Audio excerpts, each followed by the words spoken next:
5 अगस्त के बाद साबिक वज़ीर-ए-आज़म इमरान खान से एक अहम मुलाकात होने जा रही है। ये मुलाकात किसकी हो रही है और सिस्टम में तब्दीली की बातों का इस मुलाकात से क्या ताल्लुक़ है, इस हवाले से तफ़सीलात आज आपके साथ शेयर करेंगे। जबकि सिस्टम की नाकामी के इतराफ़ के बाद पाकिस्तान तहरीक-ए-इंसाफ़ क्या कर रही है। हुकूमत जो पहले ही मुश्किल से दो चार है, इस मौके पर पाकिस्तान तहरीक-ए-इंसाफ़ हुकूमत के लिए किस तरह मुश्किलात में इजाफ़ा कर रही है और फिर हुकूमत ने इसका क्या हल निकाला है। इस दिलचस्प खबर को भी आज की वीडियो में शामिल करेंगे। गुज़िश्ता रोज़ की प्रेस कॉन्फ्रेंस के बाद वाज़ेह है कि सिस्टम रीसेट की जानिब कदम बढ़ाया जा रहा है। अवामी रेफरेंडम का ऑप्शन ज़ेर गौर है। क्या 38 नए इंतज़ामी यूनिट्स और रेफरेंडम के ज़रिए सियासी जमातों को बाईपास किया जा रहा है? मुस्लिम लीग नून और पीपल्स पार्टी इस रेफरेंडम को अपने सियासी मुस्तकबिल के लिए ख़तरा क्यों समझते हैं, इस हवाले से भी बात करेंगे। जबकि दो बड़ी इत्तेहादी जमातों नून लीग और पीपल्स पार्टी से जान छुड़ाकर एक मुख्तलिफ निज़ाम लाने की तैयारी हो रही है, इस खबर पर भी बात करेंगे। मैं हूं सहरिश खान, मेरे यूट्यूब चैनल पर आप सबको खुशामदीद।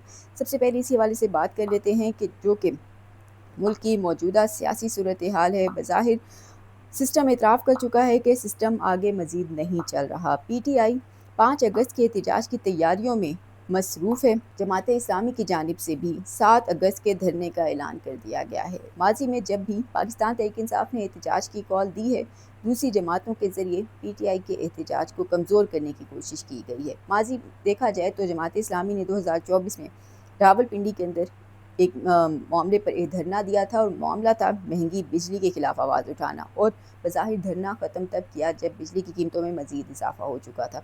बज़ाहिर उनका अपना रिकॉर्ड कुछ ऐसा ही है। तो दूसरी जानिब PTI के MA इकबाल आफरीदी का बयान भी दिलचस्प बयान सामने आया है। कहते हैं कि 5 अगस्त को जब अलीमा खान क़यादत करेंगी तो लाखों लोग सड़कों पर होंगे।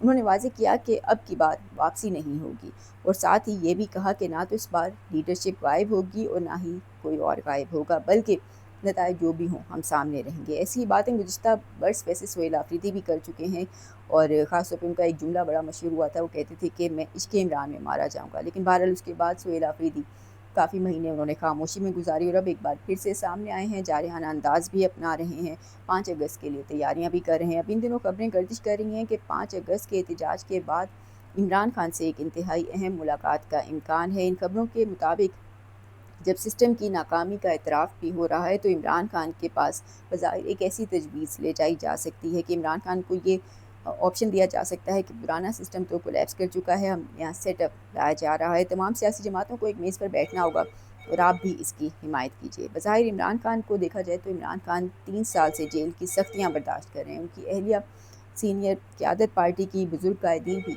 जेलों के अंदर सख्तियाँ झेल रहे हैं। ऐसे में इमरान खान हर कदम इंतहाई सोच समझ कर उठाएंगे और इतनी मेहनत और मुश्किलात के बाद यकीनी तौर पर कोई ऐसा तासुर हरगिज़ नहीं देना चाहेंगे कि अवाम या उनके वोटर्स ये समझें कि इमरान खान किसी डील के ज़रिए जेल से बाहर आए हैं। दूसरी जानिब ख्वाजा आसिफ कहते हैं कि अगले 2 से 3 माह में बड़ी सियासी तब्दीलियाँ आ सकती हैं। तहरीक-ए-इंसाफ़ भी अब इसी पस मंज़र में अचानक अपनी कोशिशें तेज़ कर रही है। फरवरी और मार्च में वैसे तो PTI को एहतजाज से रोकने के लिए बज़ाहिर 5-6 महीने की मोहलत ली गई थी और ये तासुर दिया गया था कि तब तक मामलात को हल कर लिया जाएगा, बेहतर किया जाएगा, तो आप एहतजाज ना करें। लेकिन अब पाकिस्तान तहरीक-ए-इंसाफ़ की क़यादत इमरान खान की बहनें और वज़ीर आला खैबर पख्तूनख्वा सोहेल आफरीदी सबको ये एहसास हो चुका है कि दरअसल वो मोहलत सिर्फ़ और सिर्फ एक हिकमत अमली थी और टाइम गेन करने का एक तरीका था। ख्वाजा आसिफ वाज़ेह कर चुके हैं कि अगले 2 से 3 माह के अंदर बड़ी सियासी तब्दीलियाँ आ रही हैं। बज़ाहिर अब ये वक्त भी ख़त्म हो रहा है। अगस्त का महीना बज़ाहिर फ़ैसला कुन साबित हो सकता है। हुकूमत के लिए अब मज़ीद वक्त हासिल करना या PTI को रोकना तकरीबन नामुमकिन नज़र आ रहा है। मौजूदा हाइब्रिड निज़ाम के गिर्द घेरा भी तंग होता जा रहा है। ऐसे में सोहेल आफरीदी और अलीमा खान वाज़ेह तौर पर समझ चुके हैं कि अब वक्त आ गया है कि इमरान खान के लिए अमली तौर पे कुछ करना है, एहतजाज या तहरीक जो भी करना है, यही वक्त है कि अभी किया जा सकता है। निज़ाम में एक मरतबा तब्दीलियाँ हो चुकी, ये मरहला गुजर गया तो फिर कोई आसानी नहीं होगी। दूसरी जानिब गुज़िश्ता रोज़ की प्रेस कॉन्फ्रेंस के बाद वाज़ेह हो चुका है कि सिस्टम रीसेट की जानिब कदम बढ़ाया जा रहा है। अवामी रेफरेंडम का ऑप्शन भी ज़ेर गौर है।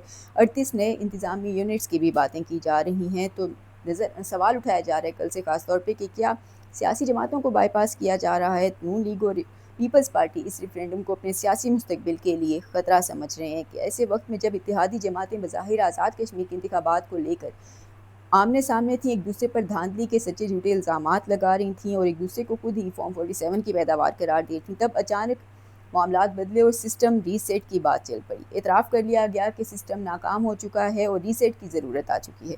DGI SPR ने प्रेस कॉन्फ्रेंस के अंदर इसमें سسٹم ریسیٹ اور نئے انتظامی یونٹس کا ذکر کیا، جبکہ اس سے پہلے وزیر داخلہ محسن نقوی بھی کچھ ایسا ہی بیان دے چکے تھے۔ اس پریس کانفرنس کے بعد نون لیگ اور پیپلز پارٹی جو آزاد کشمیر کے انتخابات کے معاملے پر لڑائی جھگڑا انہوں نے چلا رکھا تھا، اچانک بکھلاہٹ کا شکار ہو چکے ہیں۔